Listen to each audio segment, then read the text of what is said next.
Hey, Mickey. Hey, Bob. Mickey. Did I wake you up? This is a bad time, Bob.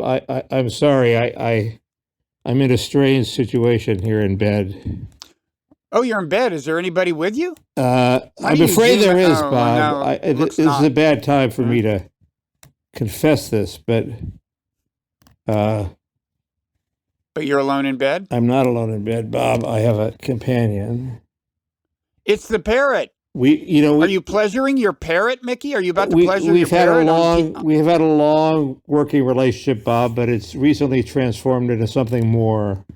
And I should have notified human resources, but did it change? Did the relationship change during COVID?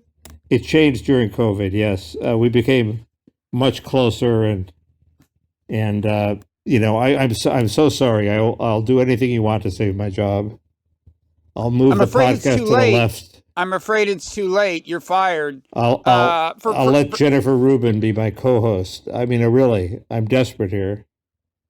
I would say that, yeah, it sounds like it. But so for anyone not assiduously following the most important news on the planet, this is all a reference to Jeff Zucker, right? Who formerly ran CNN until it was disclosed that he has a subordinate with whom he had been having a relationship. Now, originally, Mickey, he said in his statement admitting to it after he was fired, he said, our relationship changed during COVID, and I should have acknowledged it at the time in keeping with company policy. Then there was this piece in Rolling Stone saying, actually, he was misleading us by, about a quarter of a century. And they had actually, the relationship had begun when this woman was not much more, if at all, than an intern. And so I think what he meant when he said a relationship changed during COVID is they started having sex on Zoom, right? Instead of in person. Is that what he meant? We think the whole thing was a sham because this is a well-known relationship and it was in Katie Couric's autobiography. And there's obviously some reason why they decided to can him now. And there are many possible reasons. Keep in mind, this guy is one of the least successful executives in media history. Wait, he brought us The Apprentice and Fear Factor, which means he made, probably without him, Donald Trump would not be president, Joe Rogan would not be Joe Rogan, okay? Do not belittle this man. He has transformed America for better or worse. Okay, but anyway, it's very complicated. I want to quote from what Richard Rushfield said about him because it was a very pithy quote. And I'm calling it up right now. But the guy had driven his network into the ground. They'd lost 3/4 of their listeners. He'd become a laughingstock. But here's what Richard Rushfield said in his newsletter, The Ankler.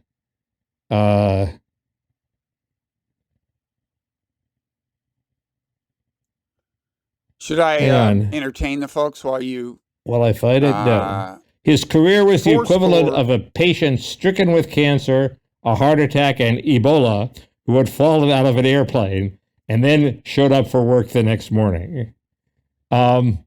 He had so many strikes against him. There were so many people out to get him. One of them was the head of CNN. Then CNN's about to be sold to a new company, Discovery. And the major shareholder of Discovery was quoted as saying, sort of, well, we have to enforce these human resources rules, or you have to notify if you're having sex very, very strictly. So they just didn't like him, you know? What can I say? A couple of things. Discovery's actually run by a close friend and ally of his. I thought there was... So I had thought that maybe after they spin off Warner Media, which includes CNN, to Discovery, the Discovery guy would save his bacon until this Rolling Stone piece came out. Because at first it looked like, oh man, they're getting pretty picky here, right? Neither of them is married. It's a consensual relationship. It's 2 years old. She's not complaining.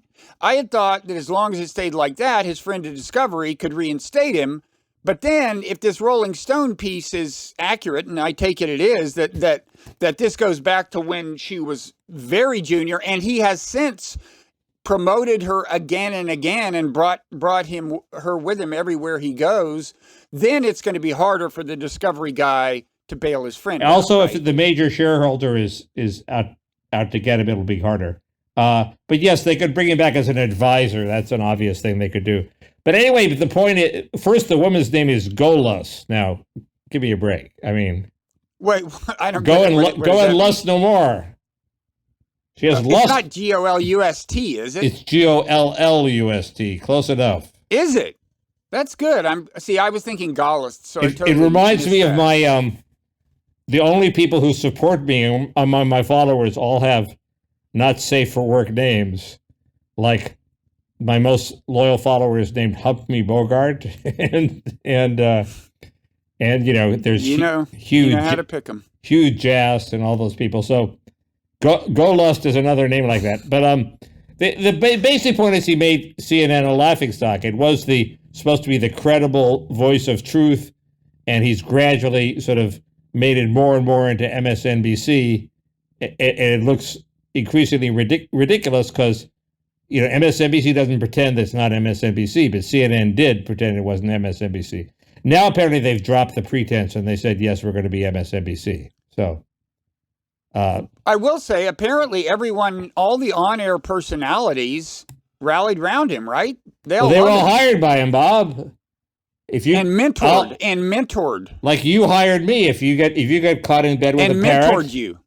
If you get caught in bed with a parrot, I'll rally to your defense too for a while until it becomes clear you're never coming back.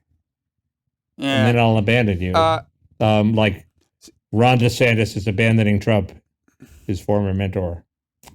Anyway. So this is sad. I mean, when I was younger and more naive, I would have hoped that CNN would get better after he left, but I now realize these things. It might get better. An intelligent left-wing station is better than a smarmy left-wing station that just pretends that it's objective.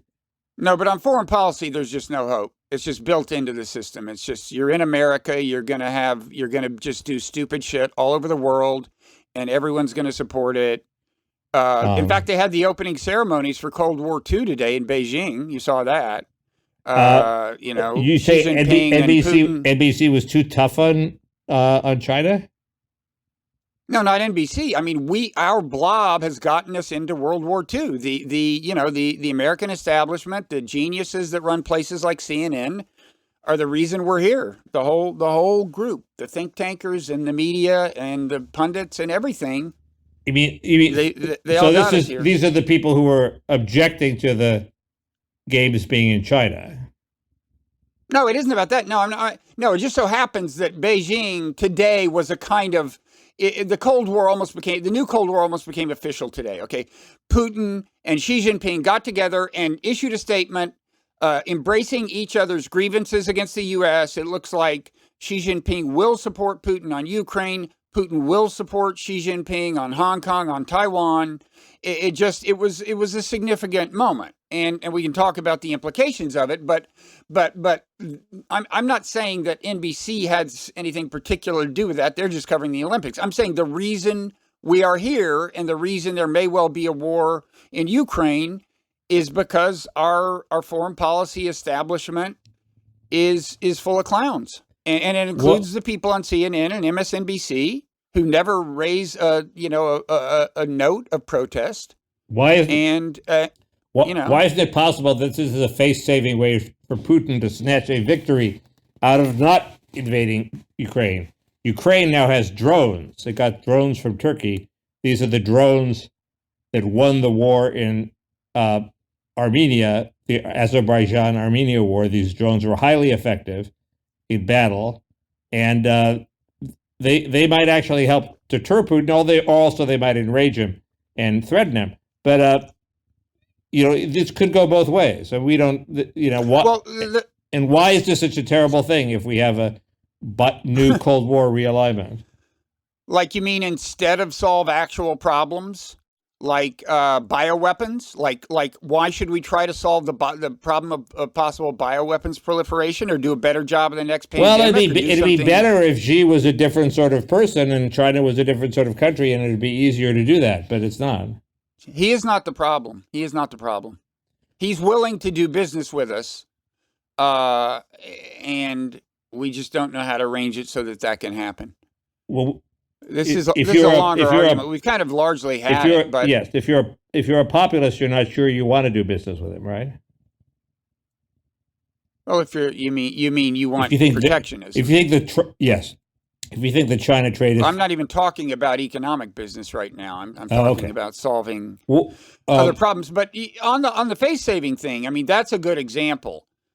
I think Putin, it wouldn't take that much to let him save face and not invade. But so far, I don't see any signs that Biden is preparing to extend what it would take to him. And I don't see anybody in the media clamoring for it. There are the usual voices of sanity. There is the Quincy Institute, and there are a few journalists and commentators. But by and large, nobody is asking the big question. Well, how can we do this in a way that is politically feasible for Biden, but is also politically feasible for Putin? How can we not have a war? I don't understand quite why it's so hard for Biden to make a concession about NATO. Does the public care about NATO? No. It's not like he's ceding the Sudetenland. He's saying, yes, NATO has a right to reject members, which it does. So, so he's just saying that this might apply. That's my point. This might apply in Ukraine, but I don't see where that gets him in hot water. It's not hard to design. No, exactly. That's my point. The political pressure isn't coming from the people. It's coming from the blob. It's coming from the elites. He can't stand the thought of like a week of CNN and MSNBC whining about it. I don't think they'd even whine it. They'd whine about it once, and the ratings would go through the floor. And then they'd stop whining about it. They're dedicated to ratings on a 15-minute interval. So if the ratings go down for one segment, that's it for Ukraine. It's off the air. It's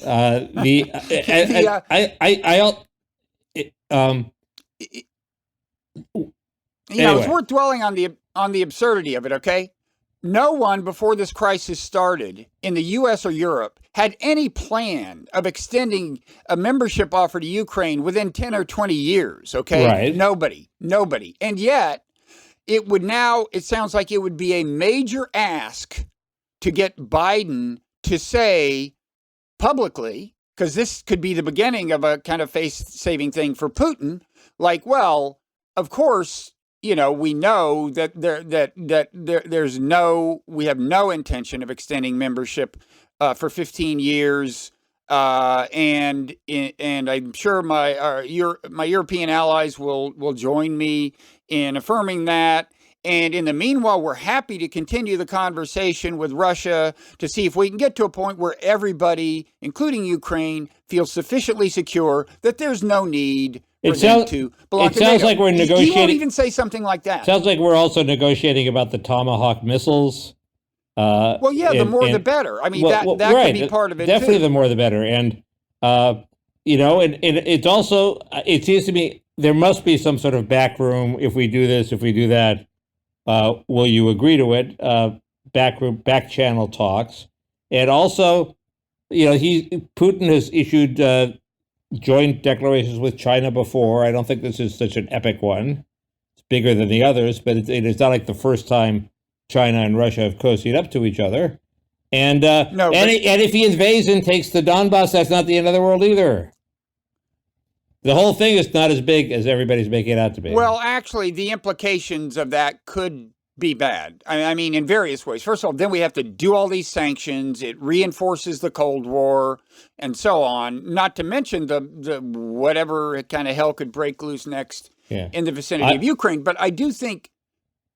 Go ahead. I didn't understand your plan for a referendum in the Russian-speaking areas, because isn't that a violation of national sovereignty? So it would come under how does that promote international law? It's a violation of international law. Well, let me first say one thing, what I was about to say quickly, which is I do think what happened today at the Olympics makes it really clear that Putin does have China's support on Ukraine. Maybe there wasn't much doubt about that, but having that support, knowing that you can have like a special economic relationship with China, makes you a little less worried about sanctions from Europe and the U.S. As you may know, China is better at actually making shit than any other country, right?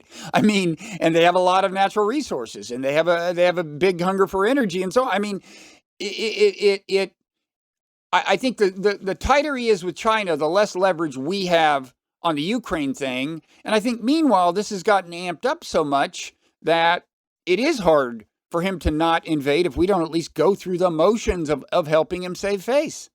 But on that point, you're talking about an allusion I made somewhere. You said in your most recent piece, NATO, the NATO, we needed another concession aside from the NATO concession. You know, that's not enough.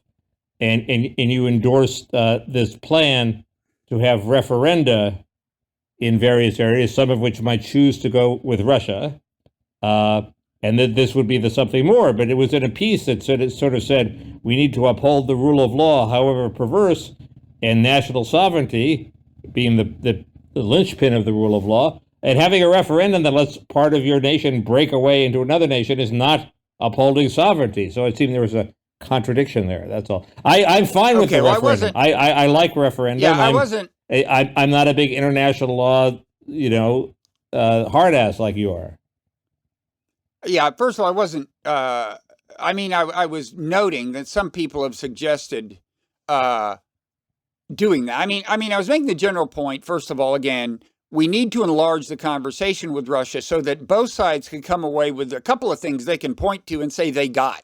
And that helps them save face. You know, missile locations in Europe, troop locations and whatever. But the biggest version of the conversation that I think is an interesting proposal was made by somebody else.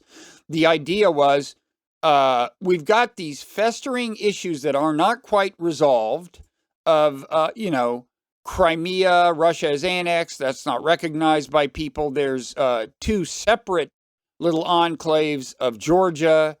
There is the Donbass. There is Kosovo on our side of the ledger, where, we did something that Russia says is exactly what we accuse it of doing in Crimea, which is through the use of force, changing international borders. So the plan was let everyone in all those places do referenda to decide, do the Crimeans want to be part of Ukraine or not, and so on. In some cases, it's not totally clear what the outcome would be. It's clear in Crimea. They would choose to be part of Russia, right? Yeah, and you might also, by the way, have some kind of try to allow for enclaves within enclaves. Like if there are enclaves that can be attached to Ukraine and they want to be attached to Ukraine within Crimea, minority like the Tatars there are not wild about about being part of Russia. But anyway, you raised the question: doesn't this violate international law because the borders were changed by force? Well, not necessarily. If the UN Security Council authorizes it and says this is legit. The Security Council is to international law kind of what the Supreme Court is to national law. National law is whatever the Supreme Court says it is ultimately, in a certain sense. And the UN Security Council, if Russia was on board and U.S. was on board, China would be on board, France and England, and that's it. Those are the only 5 members who have veto power on the Security Council. So you could make this consistent with international law. Now, it's not, I also said in that piece, there's no chance that, Tony Blinken, Jake Sullivan, and Biden are visionary enough to even take this seriously. But it's an interesting idea, and I do think, I had coupled it with another proposal, which is, at least Russia and the U.S. at least somewhat acknowledge they have both violated international law. They're going to try to do better and try to usher in an age of actual respect for international law. Anyway, that's in the Non-Zero newsletter, and I think you're overstating the power of the blob, but I'm glad you're more paranoid. What else does Biden fear? But if you're right, and there's no grassroots opposition to saying Ukraine isn't entering NATO, where is the political resistance coming from in America? The elites. Who are the elites in foreign policy? Well, there's a mystery in the Biden White House of where the resistance to obvious initiatives is coming from in all cases. But it could just it could be A, that they'll cut some deal and there won't be a war, or B, maybe Biden is stupid and won't try to cut a deal and there'll be a war. I mean, those are two possible alternatives that don't involve the vast power of the blob. Or he's not so on top of his game as to really be completely in charge. Yeah. I mean, I don't think he's, I need to get to Washington. In the hands of Tony Blinken, but sorry, what? I was just saying I don't think he's putty in the hands of Tony Blinken, but I don't, as you know, I don't think he's as on top of things as he was. I need to get to Washington so I can hear some of these rampant rumors about his dementia. Has anybody talked about the possibility of a stroke? Now that wait a second. If you know they're rampant, you must have already heard. No, there are all these stories on Real Clear Politics about how the rampant rumor in Washington, and sometimes there are rampant rumors in Washington that you don't hear outside of Washington because they're really only told at cocktail parties. That does happen. So maybe it's happening, maybe it's not. That's what I want to find out. But there are no cocktail parties during the pandemic, right? I mean, rumors spread by Zoom and DM, right? I think that's right. Although I think people probably are getting together more and more. But there's still rumors. By the way, there's still rumors. Yeah. Did you see that before we leave China? Did you see that Soros gave a speech where he thought the Olympics would be the end of Xi? He was unfortunately not very convincing. But the idea that the Xi has rivals in the party, this is a delicate moment when they're about to anoint him as this semi-deity, and the rivals would be the Deng Xiaoping, more liberalization, more private enterprise people. And the economy is, I don't know if the economy is doing badly or not, but there's a huge housing crisis and a potential banking collapse, and the population is falling, which can't be if you're a China greatness taking over the world person, probably not what you like. It's sort of and the COVID strategy is going to be a disaster because there's no way you can keep up zero COVID with the Omicron virus. It may rear its head even during the Olympics. There are several hundred people within the Olympic cocoon who have tested positive. But if the idea is that China is now a fertile field of uninfected people, they have they have zero natural immunity, and a new virus could just spread like wildfire. I predicted this on our New Year's Eve prediction. Okay. As you may recall. It didn't convince me. It didn't convince me, but it seemed important to bear in mind because Soros isn't an idiot. Isn't an idiot? Yeah, he hates Xi. He hates Xi as a threat to open. Whatever his open society bullshit is. Open society, yeah. So that's why he gave this unconvincing speech, but there wasn't nothing to it. But what is the scenario exactly? Soros' scenario? How does the Olympics bring Xi down? I don't get it. Well, I guess it's a failure. It's a national flop. Nobody watches it. I think my reading is he's got a pretty secure grip on power, but. Yeah. But there would have to be quite a flop. There are these internal machinations, and there are various formal conferences elections he has to win within the party, and so it's you hear on occasion that it's not quite as secure as you would think it would be. Anyway, okay. So hey, we got another ISIS guy. You excited? I'm just, the Pentagon has zero credibility at this point. Their first story you don't think we even got him? No, they got him, but were the civilian casualties all the result of him blowing himself up selfishly, or did we in fact just get him and cause a lot of civilian casualties? Which might be worth it, might not be, but would be would be a different story than it's all on his head. And after the Afghanistan, where we said we had killed these terrorists and they turned out to be civilians, and Iraq, where there was that woman hero, and then the story turned out to be she was a hero, but it was concocted by the Pentagon. I just don't believe anything they say. The first story, doesn't survive contact with reporting, basically. Yeah, I mean, it seems to me it can't be. If they did bother to send these guys on the ground and clear out adjacent houses and stuff, so it can't be that explosion on the third floor was some kind of like drone strike, right? I mean, if we wanted to do it that way, we wouldn't have had to bring a bunch of guys in on the ground. But on the other hand, it does seem like a lot more people were killed than would have been on that third floor, including kids. So I don't know.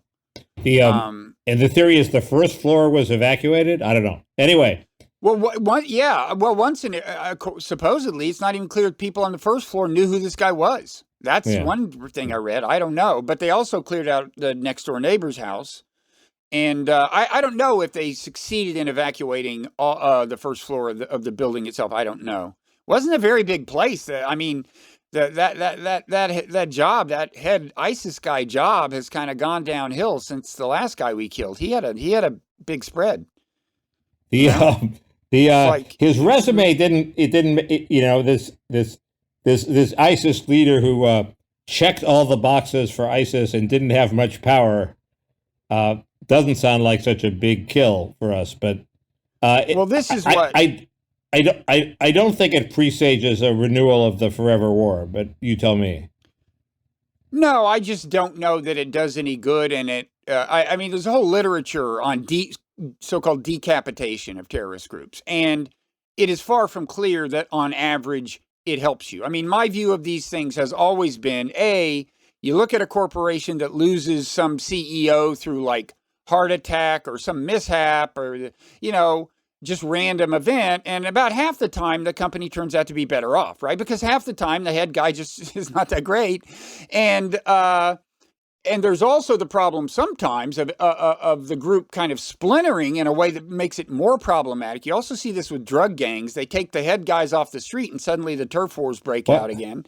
It's weird because if you look at assassinations over the years, they've been incredibly consequential. The Kennedy assassination, the assassination of Rabin, but those are heads of state. Well, that's why it's so different than assassinating bin Laden? Well, I'm just saying the literature I'm talking about is about terrorist groups, and it fails. Last time I checked, some people argued it was actually actively bad for you to kill the head of the average terrorist group in terms of the consequences.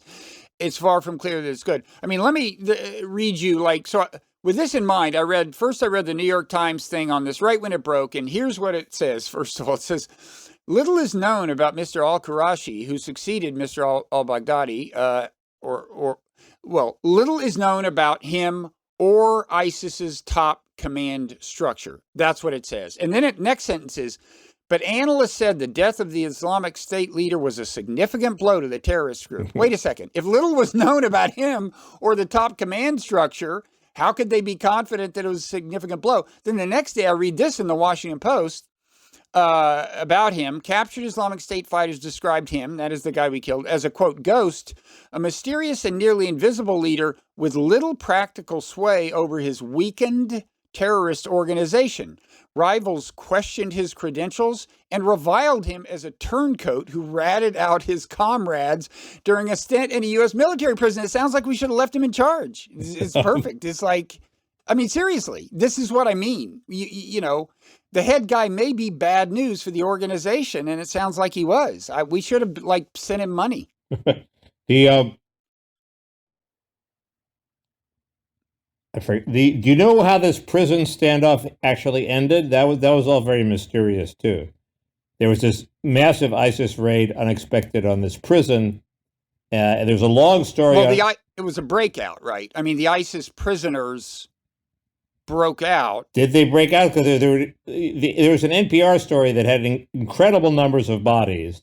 A lot of people killed. Bulldozers bulldozers dumping bodies into trucks. And I didn't hear that there was a huge breakout. They sort of assume that there was a breakout, but is that being covered up? And also, how did it end? They had taken hostages of the children, supposedly, that were there. These are the children of ISIS fighters who moved to the caliphate. And what happened to the hostage? Were they all killed? Did they just decide, yes, we're going to, we're going to end this right now, and did they just kill them all, or did they actually surrender? I mean, I'm not clear on it. They were going house to house looking for escapees, so they were at least under the impression that some prisoners had actually escaped. The children thing is complicated. I mean, first of all, in addition to these thousands of prisoners in this thing that was never designed to be a prison in the first place and is actually in the middle of a city, which is not the best place to, have your thousands of terrorists imprisoned. In addition to them, I guess there's kind of refugee camps or something that have tens of thousands of family members and of ISIS fighters. And I guess the common thread is none of their countries want to take them back. So these large numbers of prisoners, they can't find anything to do with them. And I think one reason they're in the mood to break out is they see the handwriting on the wall, they're probably never going to leave. I mean, they're not going anywhere. And well, that's different. That's pretty ugly. There's a difference between the women and children in the refugee camps and these guys who were the male fighters. I guess, but I think there may be in both cases resistance within their countries to taking them back. No, I guess, neither group is going back. That's a good point. Not readily. They have repatriated I don't think small fraction. I don't think the refugee camp people broke out. No, they didn't break out, but they're in the vicinity. Yeah. So, I have a bunch of other topics. Fine. There's, between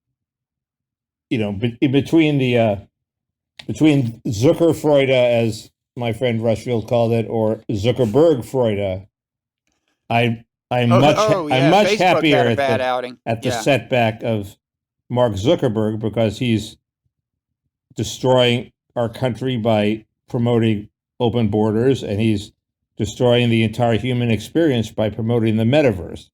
And I had a question for you on the metaverse, which is your book Non-Zero sort of postulates a sort of arc of history which tends in a good direction. And you conceded last week that the metaverse, if it actually catches on, could move us into a bad direction. Well, shouldn't you have anticipated, as the all-knowing, all-seeing person, shouldn't you have anticipated the arrival of the metaverse in your book? Wait, I thought your basic way of trolling me about that book was to point to stuff out in the actual physical world that seems to be going downhill, which is enough for me to contend with. Any weapon to have. Now you're saying I got to answer for the fucking metaverse? Yes. I mean, you have to answer for anything. If you write a book about the entire history of human evolution, you got to answer for everything, Bob. The jury's out on the metaverse. It goes with the territory. I know it could be a lovely place. The first woman that was there was immediately gang raped. Wait, what are you talking about? Is this for real? There was a woman whose avatar was gang raped in the metaverse. Are you taking the metaverse to be any virtual reality situation where different people's avatars? It was a headline I saw on a story, and I don't know which metaverse it was, but I think there's supposed to be only one in the end, and the question is, should Mark Zuckerberg control it? And this last quarterly earnings report suggests that maybe we don't have to worry about that. No, although, okay, so Facebook had a horrible quarter. A primary reason, apparently, is that Apple changed its iPhone policy so that you are not by default, it is not easy by default for Facebook to track your behavior going from app to app and know what you're doing. Now Apple says right at the beginning, do you want to opt in to being tracked from app to app by people who want to track you? And I guess most people say no. And so this is because it hurts the amount of information that Facebook has in selling ads. I guess that's it. This really hurt them. I think what Zuckerberg is emphasizing more is that the reason they lost a lot of money and lost some huge, $200 billion of stock market value? Is that possible? But anyway, he is saying part of it was they are sinking so much money into the metaverse. They're hiring up all of these virtual reality people from like all the people at Microsoft who are working on HoloLens. They just hired them all, and they're putting all this money into metaverse research, supposedly. That's a big part of his excuse. So he's kind of trying to put a happy face on it. It's a rebuilding year for Facebook. Right. What? I hate Facebook and I hope it goes away. But I got that impression. Yes. But why would there only be one metaverse? Why can't it be like the many worlds theory? There are many metaverses. This could be, in fact, be the only case when the many worlds theory is actually accurate, which is you don't like this metaverse, you just go to the next metaverse. I think it may be closer to a multiverse theory, which I think is different from many worlds. Anyway, I think it's an open question whether there will be competing metaverses or a single. It has to do with standards and so on. I do still think Zuckerberg is in a better position than anyone metaverse-wise. Although he better hurry, because one thing that happened is Facebook, for the first time, I think ever, its number of users actually dropped. And he's still got, it's clearly very uncool for anybody under, 30 or 40 to be on Facebook. And Instagram, apparently, its coolness has plateaued and maybe heading downward. And now Zuckerberg can't buy any new platforms because of antitrust concerns. So he better hurry with the metaverse. Is China into competing in the metaverse? Well, this is the biggest version of the question of whether it'll be a single metaverse, right? I mean, will it be geographically, politically segregated? And Trump pushed us in that direction by doing things like basically banning Huawei, and I think China, more and more on its own initiative, is probably, being open to the possibility of. But I will say, if you ask what is hotter than Instagram, what's the next hot thing? Well, TikTok is hotter, and that's right now that has a lot of Americans on board. And right. Now I was thinking if China beat Zuckerberg with TikTok, I think what their metaverse will probably beat his metaverse too. Of course, Joe Rogan won't be allowed on either metaverse. So that's the most important thing.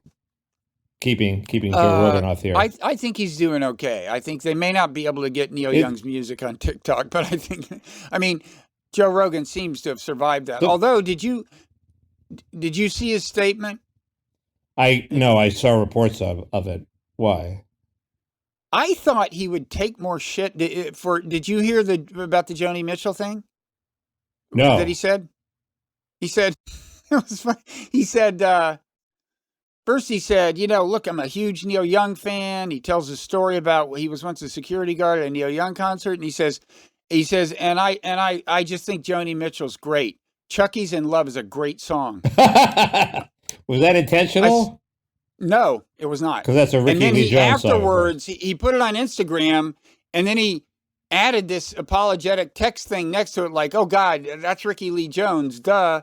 I think was not intentional, and I thought that was going to be all over social media. Just that meme, him saying "Chucky's in Love" is a great song, and I think I've concluded that the average age on social media, with a possible exception of Facebook, is sufficiently young that it doesn't strike people the way it strikes you and me to hear Joni Mitchell, But it's actually an interesting argument. Chucky's in Love is probably the best Joni Mitchell song. And it's not by Joni Mitchell. It's like when I thought I'd heard a great Melissa Etheridge song, and it turned out it was by the Indigo Girls, which means there are zero great Melissa Etheridge songs. That's interesting you say that, because I didn't think it did sound like a Joni Mitchell song, but then my wife said, well, they're both kind of jazzy, but I think in a totally different way. Ricky Lee Jones is jazzy in a pop way. Joni Mitchell, there's a kind of a jazz in it, but it's her own thing, and it does not sound like Chucky's in Love. Anyway, it's The Joe Rogan thing, first, it's totally wrong to say that he's a right-wing figure. I mean, he's a he likes Bernie Sanders. He has a huge left-wing following. All my friends who are left health food nuts on the west side of LA love him. He's almost a worship figure because they enjoy his podcast. So and somebody mentioned, Mark Zuckerberg mentioned, is he going to run for president now? And it's not as crazy an idea as you would think, because I mean he has appeal both left and right. It's not like somehow the left, I think they have to have some. It's always be mobilizing. Now in our current world, you always have to have some campaign. And they can't have the anti-Trump campaign because Trump is sort of in the background. And they can't have the pro-Biden campaign because the Biden administration is a flop. They have to go after somebody. So they go after the 15% of the population that's unvaxxed, and they blame everything that's on them. And then they go after the First Amendment and they say, oh, we have too much free discussion that enables this misinformation that encourages this 50% of the unvaxxers. So they go after Joe Rogan, and that's their latest crusade. And it's insane. It's just not the 50% of the unvaxxers are not the people that are causing the prolongation of the pandemic. I'm not sure about that. I mean, how are they causing it? I mean, it's Omicron. It spreads among the vax. They're only 15%. They can't be doing that much damage. Well, I will say there was some graphs in the Times, and I didn't have that much time to look at them, but they were graphs on the one hand of over time, us compared to Europe. And it was both COVID death rate and vaccination rate. And it's for the first few months, we're kind of keeping up with Europe on both. And it's our death rate isn't higher than all European countries. There's only a couple that are higher, but still we're in the mix. And our vax rate is kind of more or less in keeping. And then at more or less the same point, they keep getting people vaxxed. We stop. And at about that point, our COVID death rate starts becoming higher than any European. But the death rate isn't what's keeping the pandemic going. If it was just the case that people who vax, they take the risk and they're dying at high rates, much higher rates, but the unvaxxed, but if the vaxxed have nothing to fear, they can take off their mask, they can do whatever they want, they're protected, the pandemic would be over. We'd go back to normal and a bunch of unvaxxed people would die. That's not what's happening. We're putting restrictions on the vaxxed, and it's not because of the unvaxxed, it's because of the variants. The only way the unvaxxed are to blame is that they supposedly give more time for the variants to develop. But even that is a slightly mixed picture, because if everybody was vaxxed, the variants that developed would be specifically targeted to evade the vaccination, whereas the unvaxxed are creating variants that some will hit, some will miss. If there were variants. I mean, I will say that as far as variants go, the bigger problem is the global vax rate. And there's been good news on that front, I gather, this week. I mean, there's a vax that is developed and is kind of open source, I guess. I mean, they're by these Baylor people, Peter Hotez and somebody else, which is apparently promising, called, I think, Corvavax. There was good news, I guess. They're starting to realize that Novavax is particularly promising against Omicron. And I think neither of these are mRNA vaccines, so maybe, the Robert Malones of the world won't freak out about them. There's one other vaccine, but the global vax rate is, in terms of variants, the bigger problem. The variants have not emerged in the U.S. anyway. So you're basically conceding it's crazy for the left to focus all this animosity at the unvaxxed. Well, I don't want to focus animosity on them. I don't think that's productive, even if your goal is to get them vaxxed. So no, I'm not for that. I don't agree. I mean, you seem to suggest that Neil Young is anti-First Amendment. I don't agree with that. I mean, trying to get Joe Rogan off of Spotify is not anti-First Amendment. It's not a First Amendment. Anti-free speech. Well, kind of, but there's an irony about Spotify. I mean, maybe we can. I don't know. Do we have time? There's been a huge anti-free speech movement on the left. They're trying to take down Substack because Substack has people on it that give disinformation. They're trying to take down Joe Rogan. The Mark Elias, the big Democratic lawyer, said they should rethink Times versus Sullivan. It's a problem for me because my attitude toward the Democrats has always been, I'm basically a Democrat. If only they would stop doing these crazy things, stop pushing greater immigration, stop pushing the recreation of welfare. And instead, they've added another crazy thing, which is they're against free speech. They're making it hard for me, Bob. I got to be stuck out here in no man's land for a long time. Yeah. I mean, again, they're not against First Amendment free speech. They're not arguing that the government should shut you down. If you had a corporatist situation there where the private enterprise, the big private firms took down whoever they want, exercising their free speech rights, but they were heavily influenced by the government, and the government says, we'll go light on you on antitrust if you take down Joe Rogan, that is a violation of the First Amendment, de facto, maybe not in name, but totally in spirit and in fact.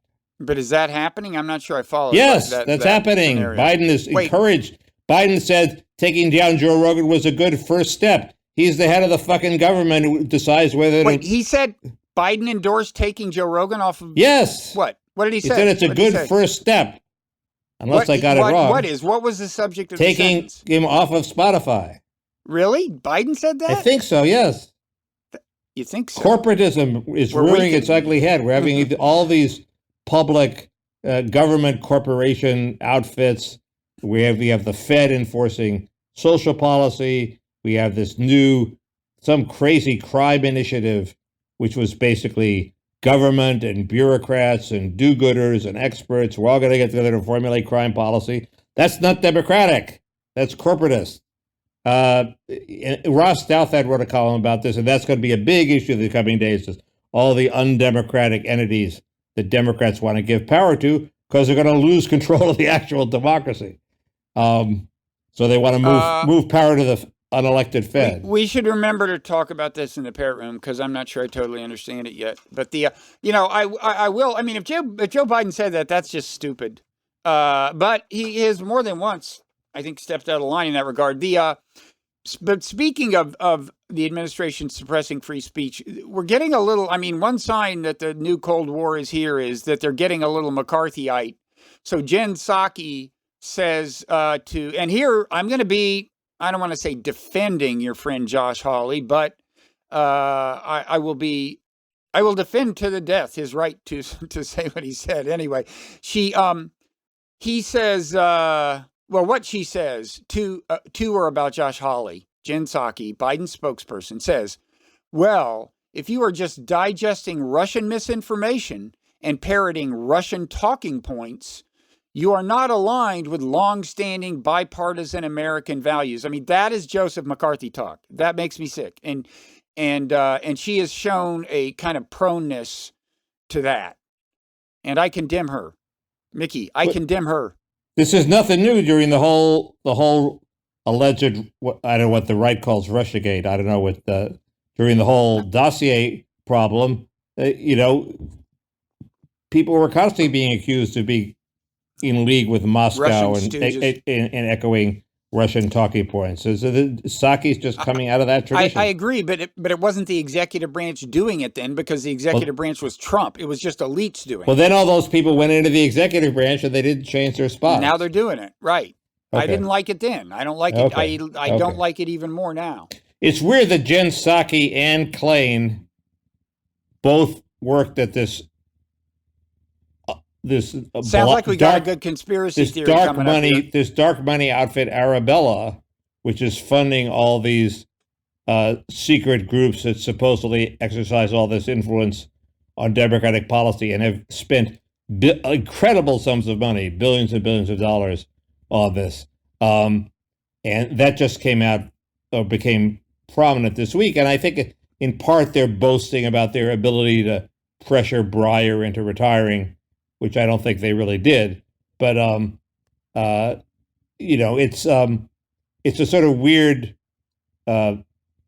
thuggish, dark corner of Democratic politics that these two important people from the Biden camp seem to come from. See, I remember when Biden first came to Newsweek. You were at Newsweek then? I was at Newsweek. When he came to Newsweek and he gave an interview to the editors, and I was one of them, or I wasn't an editor, but I was in the room with my 30 Newsweek people and Biden.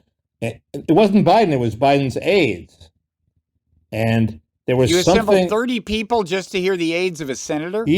Yeah, I mean, these were like Tom Donilon, and they were all there saying, "Oh, we're going to do great," and he's the second coming of John F. Kennedy, and his rhetorical power is going to take over America. It was a plausible case, but there was something thuggish about him. There were these big burly guys like Tom Donilon and I think Ron Klain, and I just hated them on sight because they seemed so, we're the tough guys, we're the pros, we're going to roll over the competition. And they've brought that to the White House. I mean, Klain's move against Breyer is stunning. I mean, Breyer does what they want. He announced he's going to retire, but he's going to retire in June. So Klain leaks that he's going to retire, so he has to retire now because that's convenient because Biden has nothing to do except lose, and he wants to change the story. That's a thuggish move. I'm sorry. I don't think it's pro. How does he? I think he's being an asshole. I mean, you sure he did it? I mean, how does he? I would have been afraid it would backfire if I'm not completely sure, but he seems to have. We'd have to ask Breyer, but there are stories. Klain definitely did the one thing guaranteed to make sure that the story leaked, which is he told a whole bunch of people, now don't leak this. This is secret, but Breyer's going to retire. So immediately, of course, that leaked. And Breyer has said a couple, it seemed like he said a couple things indicating he was going to retire in the traditional time frame, which is May and June. And there have been stories that he actually intended that, and he was blindsided by the Klain thing. I don't know 100% that that's true, but they aren't really denying it. It's sort of become well, they're pros, they know what they're doing. Well, who wants to deal with those pros, Now, I gather that Clyburn is now demanding, maybe demanding's too strong, not only that it be an African-American woman, Breyer's replacement, a wish which has already been granted by Biden in exchange for what Clyburn did during the primaries for him, but now he wants it to be this particular woman from I don't know if he's insisting on it. I don't know how strongly he's insisting on it. And since she's obviously a good friend of his, he has to seem to be going to bat 100% for her. But that may happen. That would be extraordinary if it happened. And I think she has some sort of excessive corporate like ties or so. There's some sort of gray cloud in her background.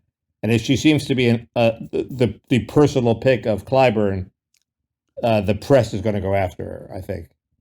Any other black woman in the press will stay away from.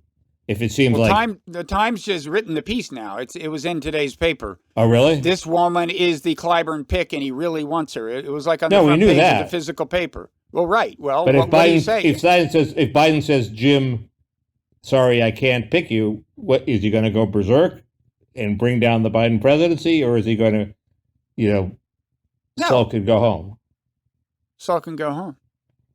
Well, then he's not really insisting on it.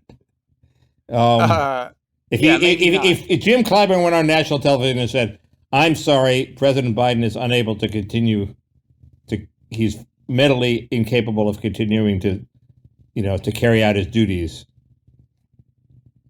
I think Biden's in big trouble. So he's not playing that card. Go ahead. So this Trump voting machine thing. Times did this piece kind of documenting Trump trying pretty hard after the election to actually get the federal government to seize voting machines. He thought that he wanted the Justice Department to do it. They said no. He wanted the Defense Department to do it. Rudy, God bless him, I guess, said that's too crazy even for us. How about Homeland Security? So they tried Homeland Security, and I'm wondering, did Rudy really try with Homeland Security? I mean, Rudy went to Homeland Security to talk to I guess the number 2 person was kind of a Trump loyalist at Homeland Security, so had a conversation with him, reported back to Trump, no, they won't seize the machines either. I almost wonder how hard, it sounds like even Rudy knew, like, this is nuts. Right, and you wonder how hard Rudy tried and all the other things, too, although your instinct may be right. The Justice Department was Barr himself. I think Barr himself. I think talking to Trump. I'm not sure. Did Rudy really think that Pence could throw out the electoral votes, or was he just sucking up to Trump? I don't know. But just don't you think it's like a little creepy when the president wants to seize voting machines? I mean, well, you think he's going to change them, or he thinks he's preserving the evidence, right? Oh, probably. It's what he thinks. It's just intrinsically creepy. It's just like, no, another step down the path to ruin. No, you don't get to seize the fucking voting machine. It hasn't impacted me as being that much. It seems to me like it's another crazy idea, but throwing out the electors is the craziest. No, idea. It was in response to this memo from a guy who said that if he had the machines, he could show that they had been tampered with by a foreign power. I think it was China in this case, that it was like in the software or something, I think, supposedly. I don't know. But well, that would be again, interesting. It seems less creepy than other things Trump did, but it's no less crazy. It's another sign that Trump there are no bounds for Trump. And what worries me about another Trump presidency is that, as other people have noted, he now understands the game better, and he will do a better job of installing true blind Trump loyalists in more important places. So you never know how it would go next time. I don't think he's ever defied a court order. I think he recognizes some bounds. Well, no, but if he's got a Secretary of Defense who says, "Yeah, I'm sending out the troops now," well, then they get the voting machines. Supreme Court's. I mean, you know. I think that's right. The reason he's acknowledged that line is because he doesn't have the ability to cross it. But if he had the troops, he might cross it. I have no faith in Trump. I'm not gonna say that Trump recognizes boundaries anymore. Okay, good. I agree with that. I'll accept victory. So it's 57 minutes. We're about unless it hurts Ivanka. How is Ivanka? He respects the Kushners because they have more money than he does, and they have Ivanka held hostage. So he can't tell the Kushners no. Maybe you can elaborate in the Parrot Room. We're now at 58 minutes. Close to our I think I've stated it very precisely. What's there to elaborate on? The Kushners have much more money than Trump. His financial future depends, and certainly Ivanka's, depends on the Kushners. So, you want to hear what I want to talk about in the Parrot Room? Sure. I want to say more about Spotify. Some interesting, I want to say fascinating things. We didn't even talk about Whoopi Goldberg. We got to at least talk about her in the Parrot Room, right? Oh, yeah. I'm almost surprised we didn't get to it here. No, I just forgot about it. Who could forget? Things move fast these days, Bob. There was a lot. It was a big news week. And I think we can find more things to say about Jeff Zucker. Do you think, or not? I'm not so sure. I'm not so sure he's worth it. Oh, he's worth it. Okay. Well, you could say something if you have something to say. But Whoopi is definitely worth it because, well, I'm gonna cancel myself because it seems to me the issue of whether you're on Team Whoopi. I don't think she should have been punished. Anyway, we can talk about it. Yeah, it's going to get me into all sorts of things about like are Jews a race that are actually quite problematic. Well, I may say I'm going to get canceled over. We may get jointly canceled. I have questions to raise. I was hoping that you would be the voice of restraint, but we may. Who knows? It may be a vicious circle of stupid utterances. Tom Brady. Tom Brady retired. I have a few words about that. And I mean, is he really the greatest of all time, Mickey? Really? How do we know that? What is our empirical basis for that? He didn't move well out of the pocket, Bob. He didn't move well out of the pocket. I tuned into, for some reason, Sirius Radio started working on my car, and so I tuned into like some sports show with I guess Howard Cosell's son analyzing the various quarterbacks. And he was so much more sophisticated and smart than anybody I've ever heard talk about football. Cosell was smart himself. I guess that's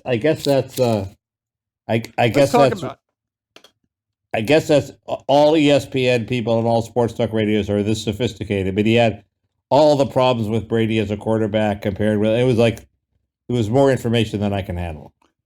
Well, you're going to get even more information from me, and maybe I'll say a thing or two about Howard Cosell himself, the late great. He died, right? A long time ago, Bob. Yeah, long ago. As I was about to say, long ago. What else? This issue. Peter Singer tweeted something that raises again the question of whether the question David Frum had raised, whether hospitals should discriminate against unvaccinated people. Being Peter Singer, he probably said they should. He kind of did. If I'm reading this tweet right. What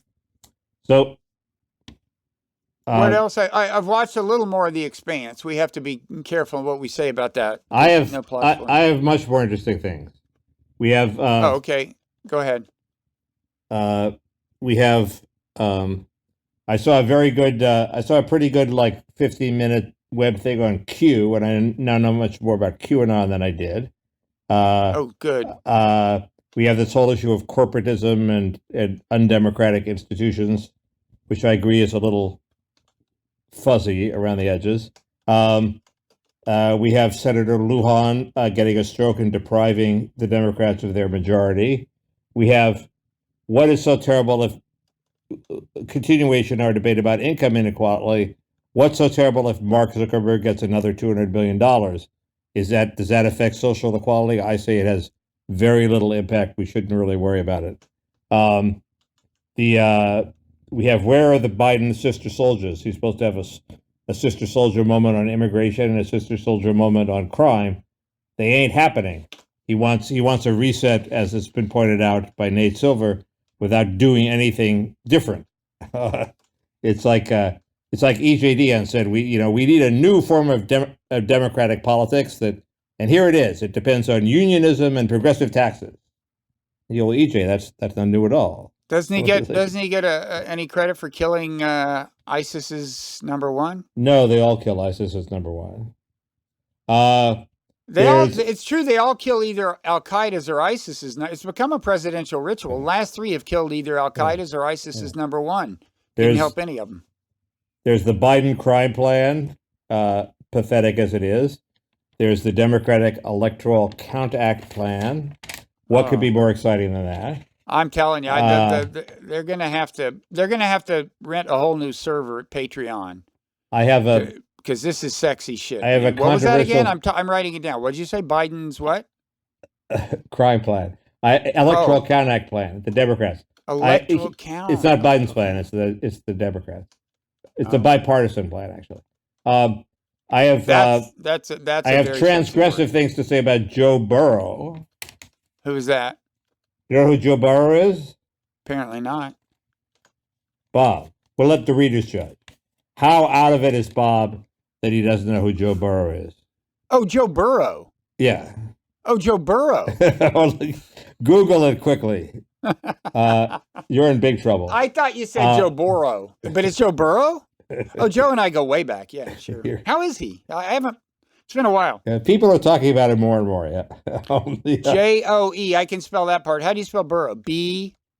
Like I think it's like burrow into a hole. Yeah. Oh, you think it's like that? Kind of makes me wonder about your mastery of the Joe Burrow oeuvre. There's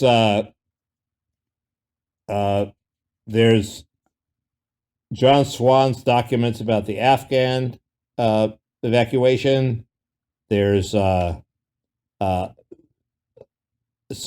Oren Cass on there's a big push for an alternative to Wagner Act unionism, which I'm all for.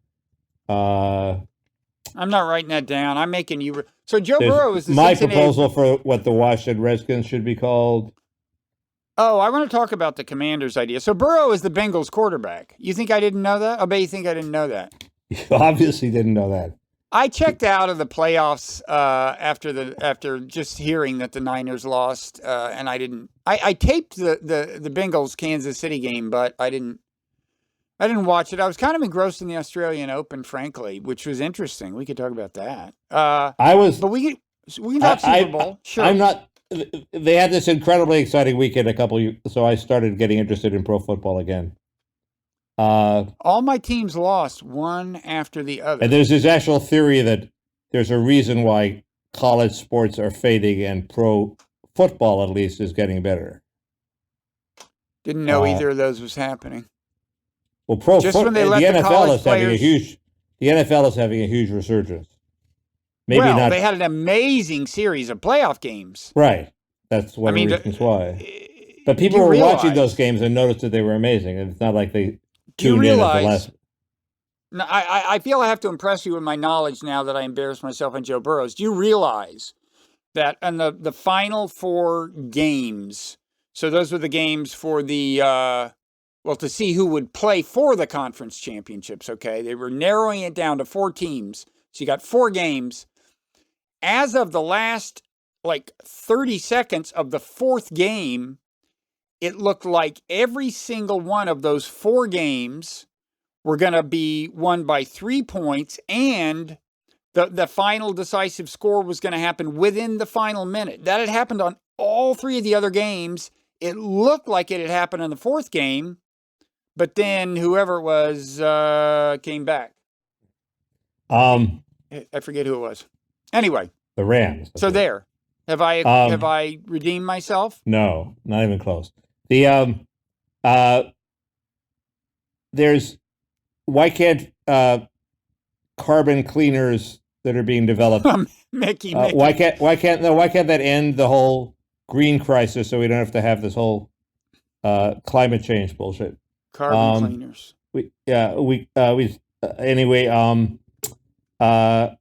There's exciting case of mail-in fraud. There's I have things to say about the virus. Okay. That's a full plate, I think. Oh yeah, very exciting series of topics you reeled off there. You're bitter. You're being bitter. The Joe Burrow because you're humiliated by your alleged the Joe Burrow thing really hurt sports audience. And now I feel I have to drag other people down with me into the cesspool of humiliation. Exactly. Finally, and Mickey, you are the only person around. You're the only one here. No, I'm not. Oh my God! It's the parrot, looking rejuvenated, refreshed, and more gratified than ever. Mickey. Her skin is glowing. I didn't even know it was a she, but I guess you know a lot more about the parrot's intimate details. Why just call her a she? Is that? Have you asked the parrot? The parrot's pronouns are non-binary. I'll tell you, whatever they're paying to get into the Parrot Room, it's not enough, folks. That's at patreon.com/Parrot Room, and we will see people there later this evening. All right, see you.